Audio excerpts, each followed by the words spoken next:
సనాతన ధర్మం ఎంతో గొప్పది.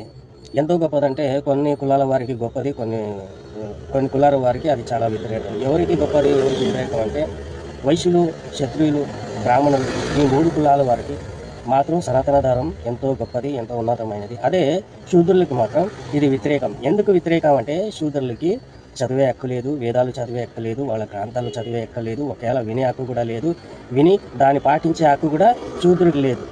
ఒకవేళ వాళ్ళ చట్టాన్ని ఉల్లంఘించినట్లయితే శూద్రులకి విపరీతమైన శిక్ష, అది ఘోరమైన శిక్ష. ఇదేదో చాలా నేరాలు ఘోరాలు చేసినట్టు పెద్ద మరణదండను కూడా విధించేవాళ్ళు. అది ఎట్లాంటి శిక్ష అంటే ఒకవేళ వాళ్ళు చదివితే వాళ్ళు నాలుకను కోసేస్తారు. ఒకవేళ వాళ్ళ చట్టాన్ని ఉల్లంఘించినట్లయితే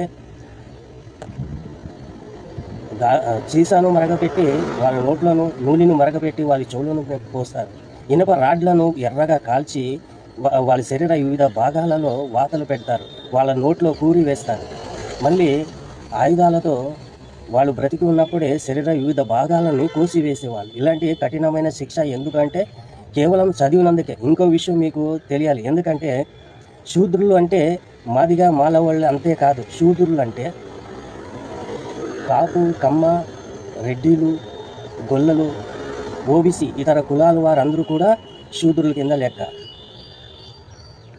మనల్ని బానిసలను చేసింది, చిత్రహింసలు పెట్టింది, గుడ్డు చాకరీ చేయించింది ఎవరో కాదు, హిందువులే. అది సనాతన ధర్మంలో ఉండేటువంటి ఒక చట్టం అన్నమాట.